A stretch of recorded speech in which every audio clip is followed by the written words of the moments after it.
As you VR enthusiasts know, there's a game that we've been waiting for called SoulKeeper VR.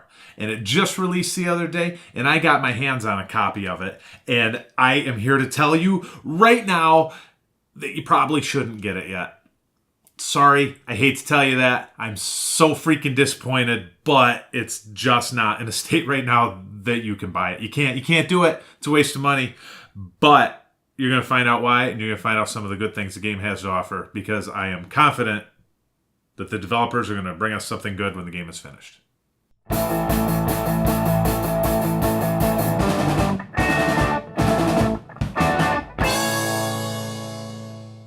So SoulKeeper VR was created by Helm Systems, and I've been super excited about this. This was the Skyrim game that I was waiting for, that a lot of you were waiting for, and I got my hands on the day of release. I've put a day and a half into it of play, and it's got a lot of good things going for it. And we're going to talk about the good stuff first, and we'll get into the bad stuff later, because I have a lot of hope for this game.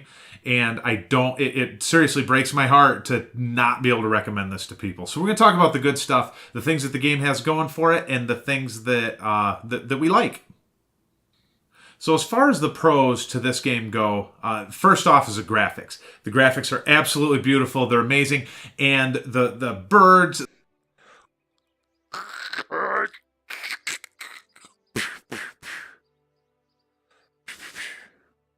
the frost on the trees, the water fountains, just the inside of the buildings, the marble statues and everything. It's beautiful. It's an absolutely gorgeous game, and probably the nicest looking thing in VR when we're not having frame rate drops, but we'll talk about that in a minute. Let's continue on with the pros, with the things we like about this game right now.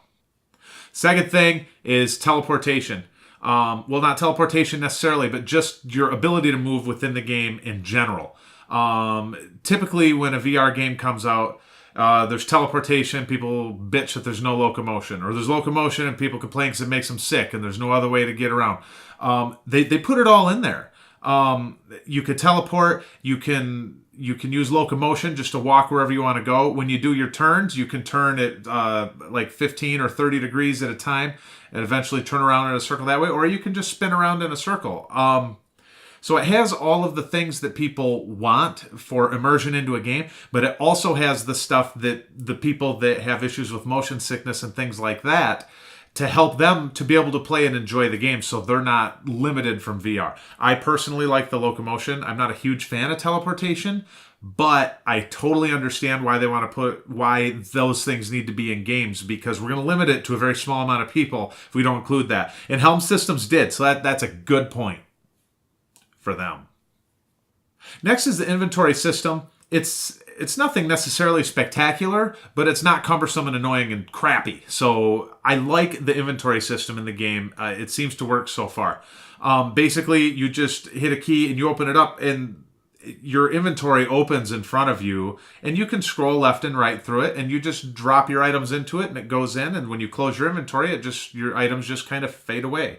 It looks pretty cool. Looks pretty sleek. It's a nice way to do it without being too freaking complex, like some of the other games are. It just works, and it's good. So I like what they did with that. Now, the fourth thing is spellcasting. And this is huge for me, because this is one of the strongest points of the game thus far. The spellcasting is super cool. You basically do hand gestures in the game, and you create your spells with the hand gestures. And there's fire, there's ice spells, there's this weird flying bird thing. And you can also even summon like a magic crossbow. You can fire off a few bullets with that. So that's pretty cool. And I like that they incorporated those things. It's neat, it's different, it's fun, and it works. It's pretty cool. I enjoyed using them just on the training dummies. I enjoyed using them fighting the ogre. And once you get used to casting the different spells and learn what they are and how to do them, it becomes fun to use hand motions to be able to create your spell and then to cast it. You feel more like a mage than you do just from pushing a button when you're trying to cast a spell. So that's your actual hand gesture spell casting, and they also have a ginormous staff that looks super cool. Once again, graphics in this game really good. But so and you get these socket items basically, and you can put them into your staff and cause it to do certain things depending on what you put into your staff.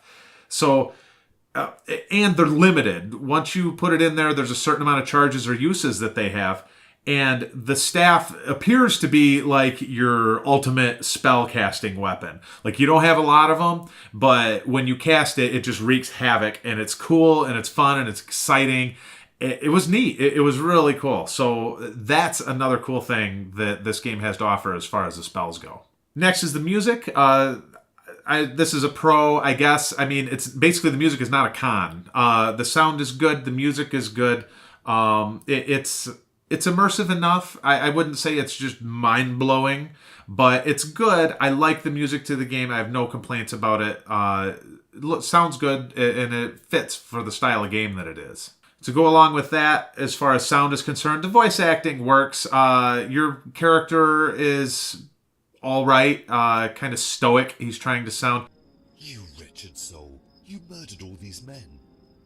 Some of the other characters in the game, not so much. As far as the characters you interact with, there was a guy that trapped me at one point of the game, and his was very overzealous and excited about what he was saying, so that was cool and it sounded good. I think if they continue to press on with what they're doing, that the voice acting will be pretty good in this game as well.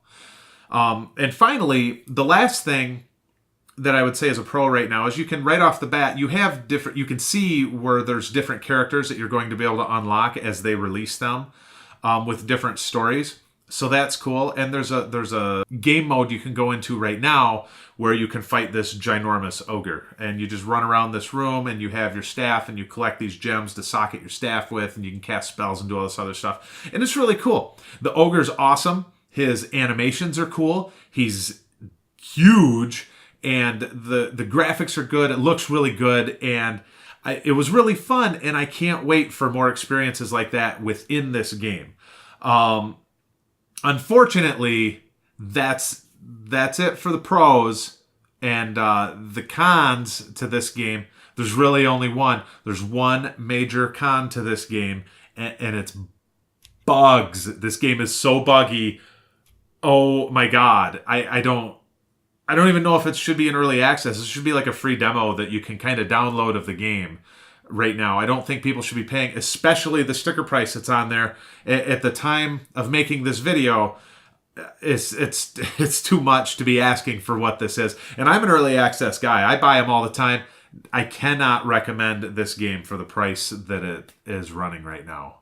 So as far as the bugs go, there's frame rate drops, like bad frame rate drops, that makes the game very unplayable, very unpleasant when you have your headset on.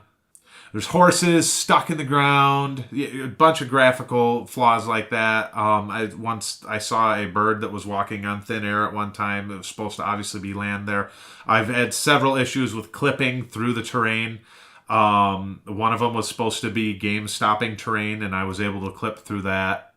Had issues with the quest items disappearing, not being able to find them, getting stuck in this weird instance between my inventory and between me and I couldn't use it.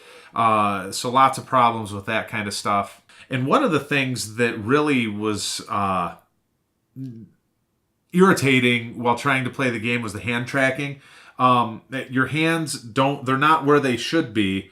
If your hands are here, the game's hands are there. And it just kind of throws you off a little bit. And another thing is your gauntlets. Your hands show as a couple of gauntlets. And they're just one piece. So when you move your hand, if I move my hand like this towards you, the gauntlets come up like that. And it's very weird, because if you put your hand down, your elbow is up here. And it doesn't work. It looks stupid. For the programmers, if for whatever reason you happen to be watching this, simple fix for that, maybe you have plans to do this. If you just have the forearm point to wherever the elbow should probably be, and then just put a pivot point in the wrist, as there should be, and then that would work better, and it wouldn't look so crazy. I was able to throw my elbows like 6 feet out in front of me at one point in time, just messing with the controllers. And when you're in VR, immersion breaking things like that are huge. So yeah, that wasn't very cool. Another issue I ran into was audio doubling. At one point, I was talking to a guy, and he started talking to me twice. Same audio file was just on repeat, about a second off from each other. It was very irritating. I will not say a corpse or a grave robber. Instead, I suggest you tell me the whereabouts of the modern monastery. I know some sites within this region. Moreover, the mutilations and torment bodies presented to strongly indication that warlords is taking place. It was very unenjoyable. The melee fighting, at least in the training mode, and I'll explain why that's the only place I've had experience with it here in a second, but it seemed to be wiggle stick fighting. I don't know if you know, I'll use my sword here, but you can just kind of do that and kill the guys.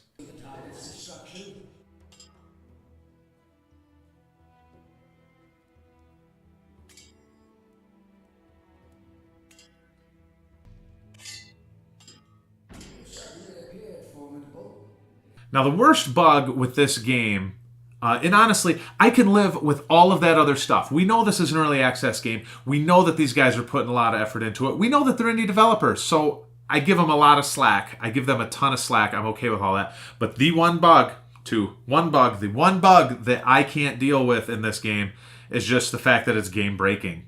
Something is going to happen to you when you play this game that's going to stop you from being able to progress. The one thing that happened to me after playing through all these bugs, playing through the frame rate drops and everything else, I was walking into my first dungeon, and I was really excited about this, and I went in, and gates closed in front of and behind me. So I'm trapped. And there's some psychotic guy outside that's screaming at me saying I'm trapped and I'm going to die, and I think he's going to steal all my stuff or something. So it was pretty cool. I like that. And the ceiling's coming down on me, so I'm like, oh, it was a puzzle. I had to figure out what to do, or maybe I just went through too slowly and I am trapped and I'm going to die.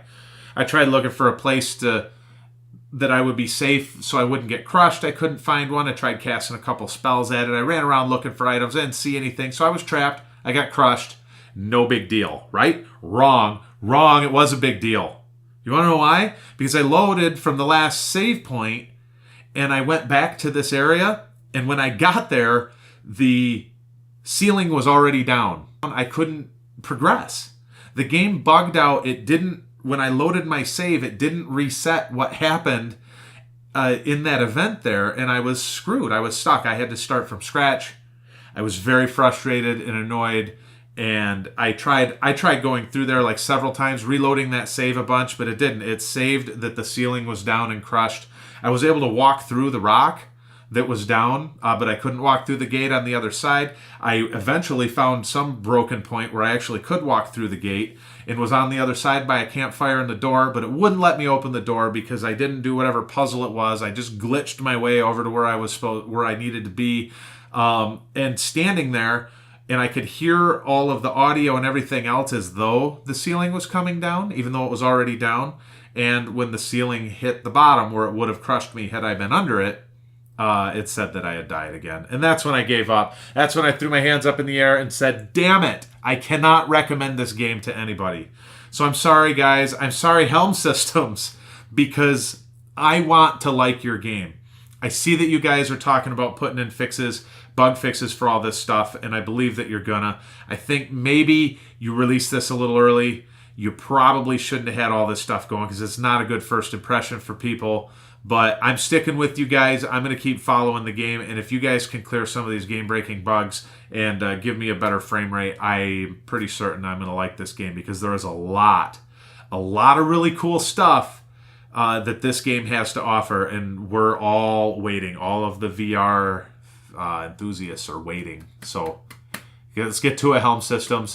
Until next time, thank you for joining Thaco Gamers. If you like what I had to say, you can subscribe. And if you got anything to say about it, you throw some comments down in the comment section down below. And I usually respond to as many of the comments as I can. Thank you guys for joining us, and we'll see you next time at Thaco Gamers. And hopefully I'll see you in the future when SoulKeeper VR doesn't suck anymore. So, later.